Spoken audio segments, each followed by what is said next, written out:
guys, so this is Filipina Teacher in America, and for today's vlog ay gusto ko sa inyong i-share ang isang question na parating tinatanong, kung worth it nga ba ang mag-apply ng teaching job dito sa Amerika. So, una sa lahat, maraming mga aplikante ang talagang gustong mag-apply dito sa Amerika, lalo na sa mga panahong ito. Makikita mo talaga sa mga guro na ang kanilang interest, ang kanilang persistent na makapagturo dito sa Amerika. So, kung sasagutin ko ang tanong na worth it nga ba ang mag-apply bilang isang guro dito sa Amerika, sasabihin ko sa inyong yes. Whether it is an H1 visa offer, whether it is a J1 visa offer, worth it talaga na lisanin ang posisyon dyan sa Pilipinas. Kagaya ko, 20 years, actually 22 years ako dyan nagturo sa Pilipinas. 2 years sa private school and 20 years sa isang public school sa Manila, sa Pilipinas, to be specific. So, bakit sinabi kong worth it? Kasi nga, unang-una na dyan, i-consider ko yung sweldo. Sa sweldo pa lang, ay talagang ang layo ng agwat niya.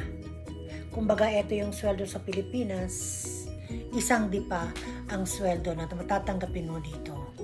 Lalong-lalo na kung ang sweldo mo ay iipunin mo sa kung saan kagaling na bansa, sa Pilipinas kumbaga.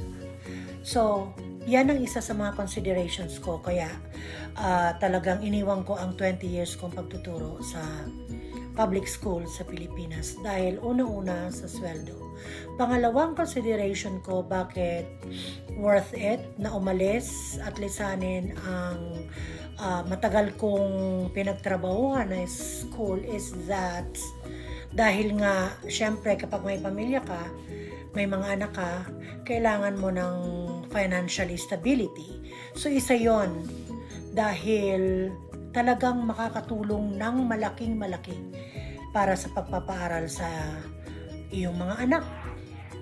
Kung wala ka mga anak, sa iyong mga pamangkin, kung meron kang mga inaalagaan pamangkin. So, yun ang mga considerations dahil sa sweldo. Aminin na natin ang lit talaga ng sweldo sa Pilipinas. Hindi tayo magpapaka-ipokrita, di ba? Pero hindi naman sa ungrateful ako. Napaka-grateful ko sa eskwelahan kung saan na-experience ko lahat ng ups and downs, lahat sa kung anumang narating ko ngayon. Grateful ako sa lahat ng mga natutunan ko sa pagtuturo. Napakarami kong natutunan dyan sa pakikisama, sa classroom, paano i-deliver ang lesson, ano mga strategy, lahat ng bagay pagdating sa teaching talagang natutunan. Kaya I'm very, very grateful for my 20 years experience dyan sa school kong pinanggalingan. Hindi ko nababanggitin. Pangalawang consideration ko or bakit ko ilinisan ang Pilipinas dahil worth it nga ang magturo dito is yung trabaho. Mas less ang trabaho dito.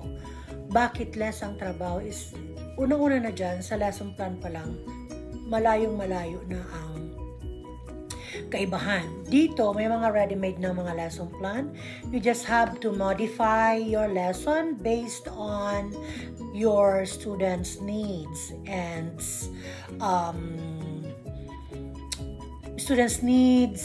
abilities. Kasi dito, especially in my school district, in Texas, because I'm teaching in Texas, meron kaming sinasabing stations. So, from that stations, classroom, learning stations, iba-ibang mga skills ang nade-develop.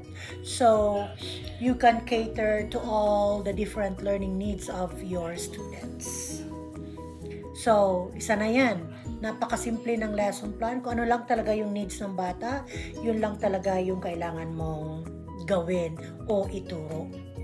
Apart from that, yung mga kailangan ng mga bata like mga school supplies, minsan nagdo-donate din ng mga magulang, pero yung ibang mga kailangan talagang hindi mo kailangan gastos ng pera na galing sa sarili mo or sa budget mo. Depende na lang din sa'yo, kumbaga. Kasi ako minsan gumagastos ako ng pera, pangdagdag lang, kasi gusto ko mas maayos ang classroom ko. Pangdagdag na mga anik-anik ba? Kasi tayo mga Pilipino, mahilig tayo sa mga magagandang dekorasyon, di ba? So, yan. Okay, so, lesson plan. Pangalawa, yung the way i-deliver ang lesson, napakasimple. Ako, ang tinuturo ko lang is Math and Science. Ang simpleng-simple ng pag-deliver ng lesson.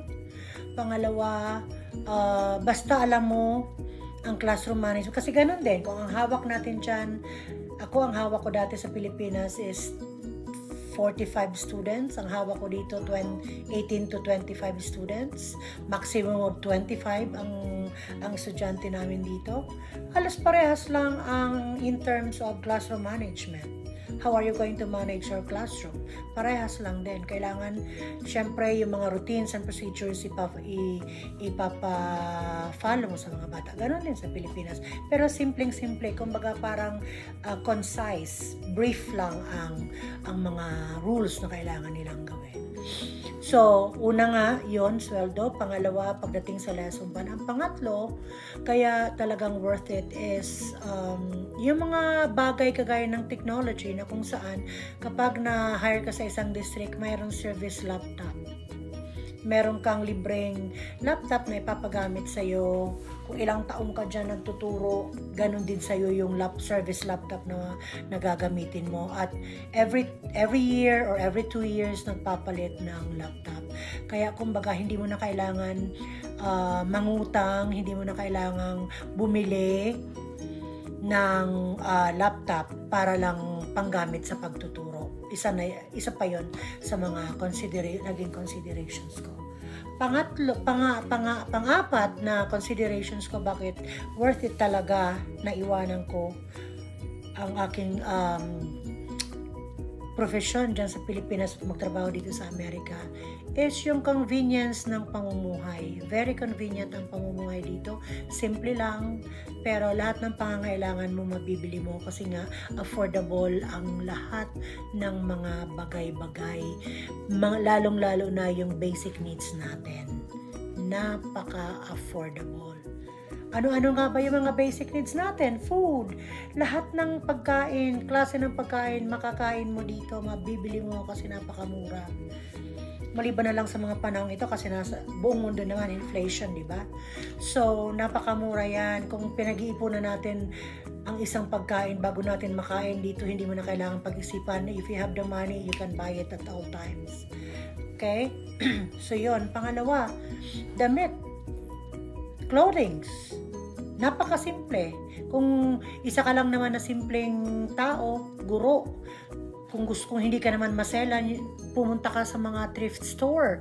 Lalong-lalo na dito sa Texas, ang dami-dami ditong thrift store na kung saan pwede mong mabili yung gusto mong brand ng mga damit, pantalon, jacket, sapatos, sa halagang $1 lamang. So, kung hindi ka naman maselan, pero kung maselan ka naman na gusto mo talaga yung brand new, pwede naman at makukuha mo din naman sila sa $5 to maximum of $50 kung medyo mahilig ka sa mga signature clothing and shoes. Sa Pilipinas, kailangan po lang talaga natin pag-isipan, ano ba, bibili ba ako ng ganito, ganyan-ganyan, wala akong pera. So, yeah, dito, medyo hindi ka na magsi-second thought talaga para bilhin kung ano man ang kailangan mo. So, pagkain, mga damit. Ang bahay, maswerte ka kung makakuha ka din ng mas mura na bahay. Pero usually, lalo na sa mga bagong dating, usually nagre-rent sila ng apartment. Kasi sa apartment, pag nagbayad ka ng 1 month advance, 1 month deposit, free na dyan ang kuryente at tubig. Ang ipapakabit mo na lang talaga is internet kasi may mga apartment na hindi pa internet ready. So, yun ang talagang kailangan mong ipakabit na manggagaling of course sa iyo ang pambayad. So, yun, nung panahon ko or ang binayaran lang namin like 500 one bedroom apartment, $500, 560 ata I think as I remember. So yun, kung may kasama ka sa bahay, dalawa kayo, mas mura, di paghahatian nyo yung dalawa. Pero kung medyo ayaw mo ng kasama at gusto mong merong serenity sa paligid mo, matahimik, peaceful, lalo na pagdating sa bahay after work, then you can always rent by yourself, di ba? So yun, mura yun dito. So ano pa? So salary, yan ang isa ko sa mga consideration bakit worth it na iniwan ko at magturo ako dito. Pangalawa, lesson plan, paano ituro, paano ang pagturo, napakasimple. Pangatlo, ayan nga na convenient ang life dito. At pang-apat, meron kang sasakyan na kailangan mo, which is necessity naman talaga dito ang sasakyan.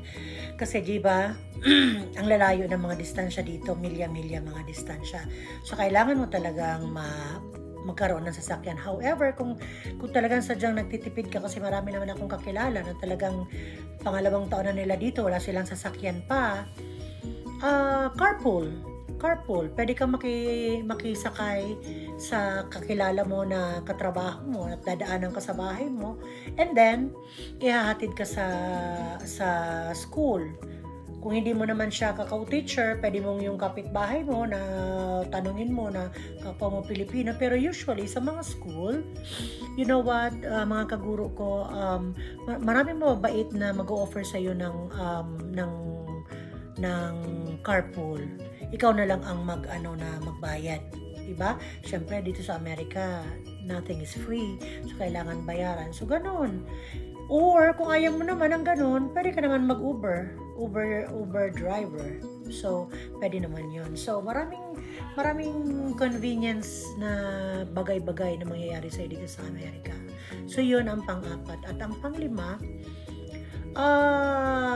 syempre nasa Amerika ka na, yung pag-travel mo, madali na lang. You can go around across America, papakita mo lang yung ID mo, so mapupuntahan mo na yung 50 states. And then, isa pa sa pinaka why worth it, kasi kung nandito ka na sa Amerika, kahit saan parte ka na ng mundo, pwede kang makapunta. Kasi nga, meron ka ng US visa na mas confident sila na maayos kang tao dahil nabigyan ka ng visa sa Amerika. Kasi di ba usually hindi na-approve ang mga visa kasi nga sometimes hindi tayo financially stable, sometimes there's wrong with our, I don't know. So, kapag nandito ka na, nakalabas ka na ng Pilipinas at nasa Amerika ka na, pwede ka nang makapunta sa iba't ibang parte ng mundo. So, yeah, yun lang ang mga bagay-bagay na kailangan kong i-share sa inyo. Worth it nga ba? Yes na yes. Worth it na worth it ang magturo dito at iwan ko ang 20 taong kong magturo sa Pilipinas. So ngayon, this is already my ninth year. So I'm happy. I am contented. And I am really, really grateful with all the blessings that come with it. And also, I am grateful to my former school in the Philippines who really mold me and give me all the learnings that I need and share it here with my American students. So sana po ay may natutunan kayo at makakuha kayo ng insight kung medyo naguguluhan pang iyong mga ulo na kailangan ko bang talagang umalis para pumunta ng Amerika, sayang ng trabaho ko dito. Pero ito lang ang akin, nasa sa inyo pa rin ang desisyon kung kayo ba ay ready na iwanan ng iyong trabaho dyan at manibago kayo ng environment na pupuntahan. So, At isa pa, kailangan pala kung talagang desidido kayo, kailangan talagang lakasan nyo ang loob nyo. Kasi ang kailangan dito ay tapang at lakas ng loob. Kung wala ka ng dalawang yan, ay medyo mahirapan ka talaga dito. But apart from that, you will gonna be good.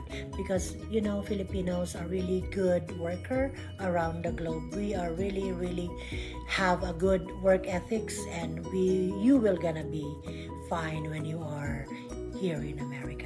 So good luck to all the teachers that are aiming and inspiring to teach here in America. If you have any questions, just type your questions down below, and please do not forget to like, share, and subscribe to my YouTube channel, Filipina Teacher in America. And also, if you have other questions, please type it down below.